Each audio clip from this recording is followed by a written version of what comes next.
Trinity is a dog that needs a very special home and a very special owner.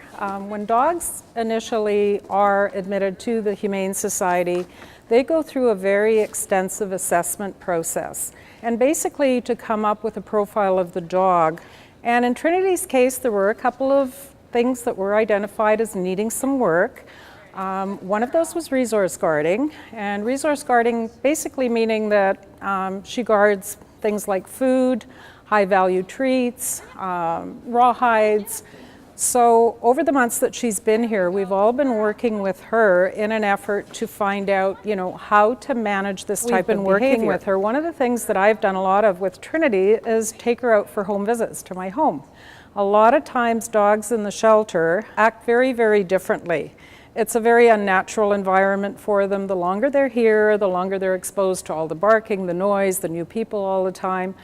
A lot of them tend to not relate very well to that. We found Trinity in a home setting was a lot different. She was calmer, more relaxed.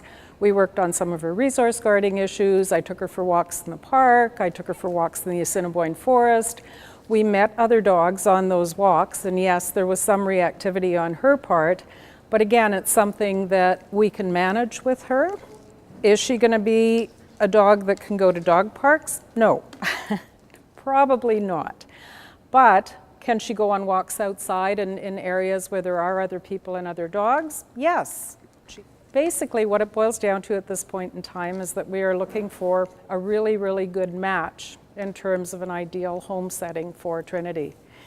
She's a wonderful dog. She's full of energy, full of spirit. She loves people, so really, really good with people. She loves to play.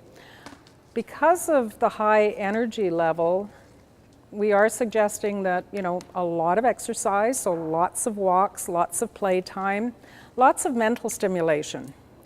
One of the things that you can use to sort of get dogs to use their brain are what we call interactive toys.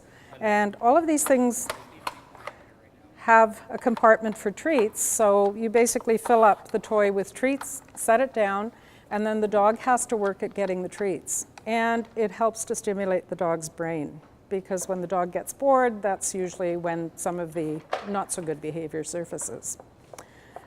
That's why we do this telethon every year, is to help dogs like her get into a good home and a permanent home where they're going to be happy and her owners are going to be happy with her, and she'll have a really good life. So your donations are invaluable in terms of us being able to work with dogs like Trinity here in the shelter and to get them to the point where they're going to find their forever home in the community.